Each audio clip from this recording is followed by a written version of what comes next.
Back when I was in my late years of being a teen, I had moved out of my parents' house and went to go live in a dorm at a college I've always wanted to attend.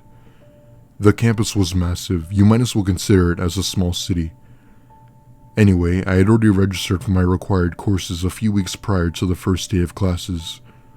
The problem was that I had to get a student loan to pay for them, and anybody knows that nothing in this world is free, which meant that I had to get a job to pay it back. Most jobs on campus were already full, and the positions that were open would interfere with my class schedule, so I decided to look for a job outside of school. I tried applying for grocery stores, gas stations, malls, and even a Starbucks.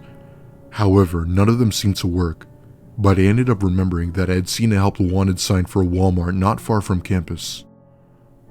I tried there and actually ended up getting the job.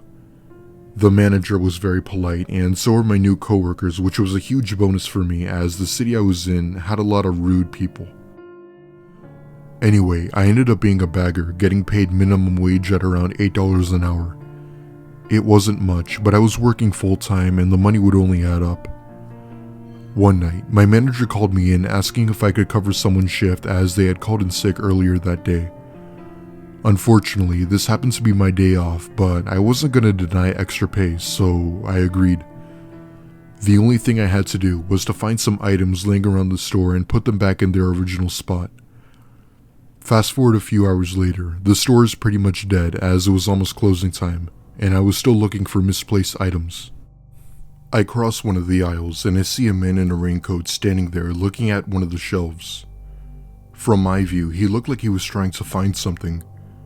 Trying to be nice, I ask him if I could help him with something, and he immediately turns his head to face me.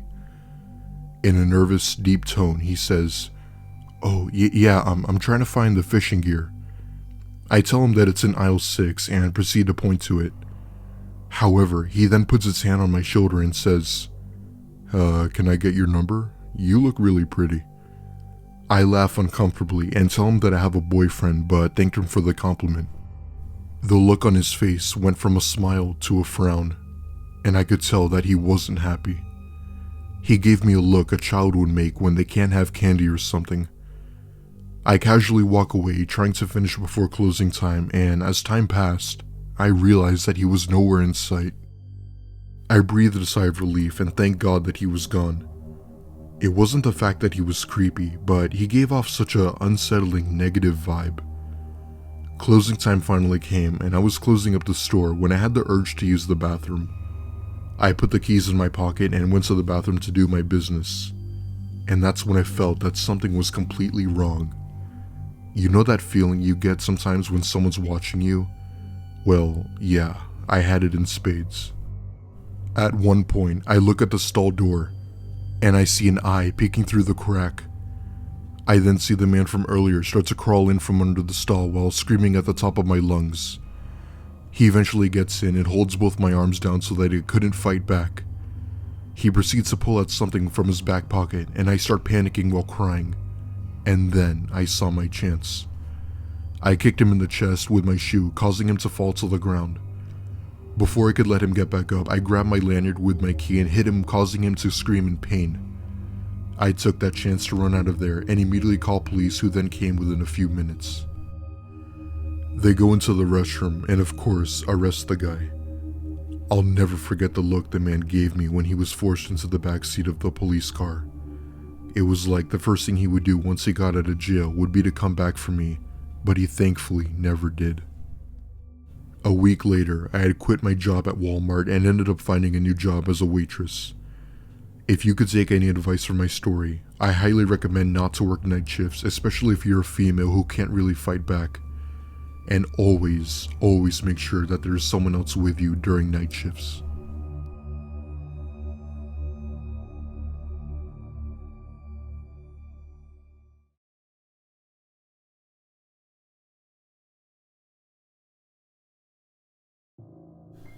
When I was 8 years old, I had moved to a small town in New Jersey with my mom. I say with my mom as my dad had unfortunately passed away a few years back when he was diagnosed with cirrhosis of the liver. For those of you who don't know what that is, it's basically when your liver fails when you don't manage to take care of yourself properly. It's often caused by smoking and poor eating diets, which is what my dad had. Doctors thought that it was early stage, but after doing more tests and looking further into it, it was confirmed that it was end stage. He passed away a few weeks later, and my mom and I were devastated. She couldn't go to work without crying and had issues concentrating in school because of this. However, all good things will eventually come to an end, and if there's one thing my dad taught me, is that you must sometimes let go of the things you love most in your life. I decided to take his advice and let my father go and continue on in my life. Anyway, fast forward to 2016. School had let out for winter break and my mom was picking me up from school to go shopping for Christmas presents. Christmas was only about a week away, and my mom was not the type of person to do things at the last minute. We ended up going to a Walmart right by my school to pick up some things our family members wanted. As we got into the super center, my mom grabbed my hand to look for some kitchen utensils for my uncle. At one point, I remember seeing one of those big white cages filled with colorful balls, which immediately grabbed my attention, and what toys don't amuse kids? My mom is too distracted toward the kitchen supplies, and I start making my way over to the ball cage when a foul smell hits me like a brick. I turn to my left to see this guy I've never seen before standing over me. He was about 6 feet tall, wore ripped jeans, and had long greasy hair. He kind of looked like one of those homeless people who constantly kept bothering you for money to get drugs, and I wouldn't be surprised if he was. He said, "Hey there, you like toys, huh?" I began to smell the alcohol from his breath, and I knew that this guy was probably from the street. I replied with a "yeah" and kept looking at the ball cage. "You know, I have some really cool toys in my truck. I think you'll like them. Why don't you come with me?" He then proceeds to grab my hand, and before I know it, we're almost to the front entrance of the store. Being only 8 at the time, I knew partially what was going on, but I didn't know how to react. We're about 5 feet away from walking out when I hear a woman scream at the man. I wasn't exactly sure as to what she said, but I'm pretty sure it was something along the lines of, "Hey, what are you doing with her daughter?" The man immediately lets go of my hand and runs out of the Walmart, gets into an old pickup truck and drives off. I remember my mother going outside on the phone with the police while an employee from the store made sure I was okay. The whole store turned into a comfort zone for me. Like I said, I was only 8, so there was definitely some confusion going around.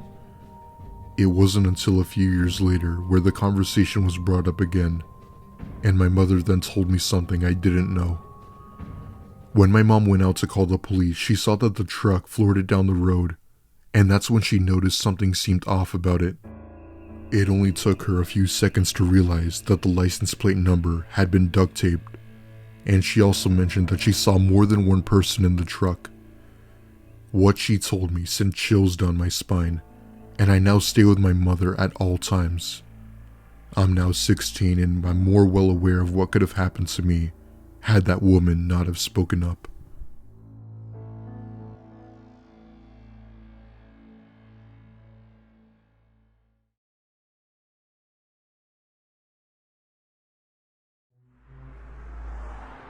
In 2010, I had worked at my local Walmart as a security guard to help pay for my college tuition, which was not cheap.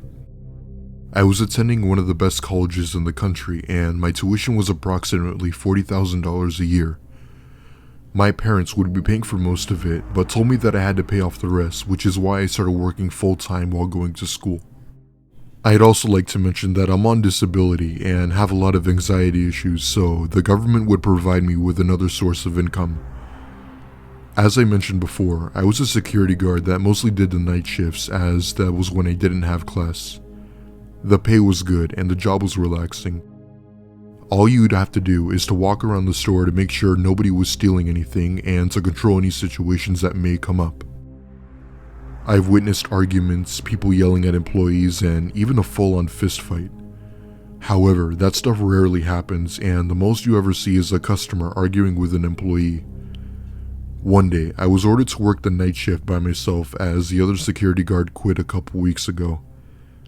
That meant that I would be alone patrolling the area after hours until they could find a replacement guard. I will admit that it was a bit creepy working the night shift in a big supercenter. Everything would be pretty much dark except for the flashlight we were required to carry, so you could understand why.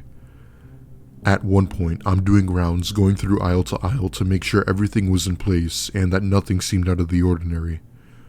That's when I hear the sound of a metal bang coming from somewhere in the store. Imagine someone taking their fist and hitting it against a thin metal shelf with extreme force. That's exactly what it sounded like. I shined my flashlight toward the direction where I thought I heard it. I kept on walking over there while thinking in my mind that someone crazy must still be in here, and my anxiety starts to kick in. Not long after, I begin to hear the sound of heavy footsteps from the aisle to the left of me. I run over there and shine my light expecting to see someone, but was shocked to find nobody there. At this point, I figured my mind was playing tricks on me, but this made absolutely no sense. I left the aisle, scratching my head, trying to process what I had just witnessed. A few hours go by and nothing has happened. By now, I've searched the whole store and looked in every place where a person could be hiding. To pass the time, I take out my phone to play a crossword puzzle while sitting in the chair, bored out of my mind. At one point, I get up to go use the men's restroom in the back of the store and notice that it's extremely cold, much colder than normal. I look at my Apple Watch and it's telling me that it's 35 degrees in the restroom, but when I go outside of it, it says it's 70. The temperature should have been set for 70 for overnight shifts, but I figured I'd use the bathroom and then go check it out. As soon as I go to one of the urinals, I hear the laugh of a child from one of the stalls next to me. I froze with my eyes open wide and I couldn't even move. I can't even begin to describe what I was feeling. It was a mixture of what the actual hell and a feeling of dread. I just casually walk out of the bathroom and practically run outside to call 911 to explain the experience I had just encountered. The story didn't seem believable, but they thankfully came to investigate. They had entered the bathroom to find nobody in there, and that there were no signs of break-in. After that, I had gone back inside and stayed on the phone with my friend till morning, and when morning finally did come, I had quit my job as a security guard. I still wonder if my experience is what made the previous security guard quit.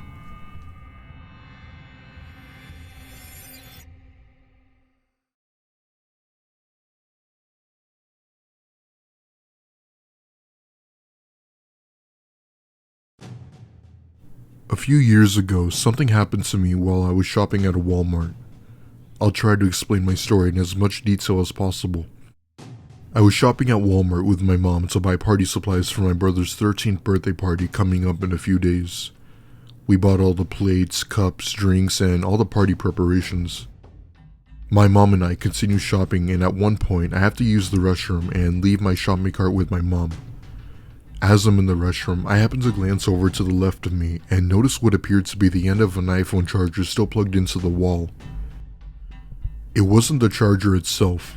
It was that little cube you use to plug in the cord. I got back up, and being the kind person I was, I took it and wanted to tell my mom to turn it into the lost and found. However, that's when I noticed a small little hole that seemed to be built in. I identified it as it being a small pinhole camera. My jaw drops and I get a feeling in the pit of my stomach. I simply threw the camera away, not wanting to tell my parents anymore as it would cause a major problem and I didn't want to be a part of that. Once I got home, I received a phone call from an unknown number. I picked up and I hear a voice on the other end that said my full, exact name and then immediately hang up. The weird thing is that the call came from California, but I didn't know anyone that lived in that state.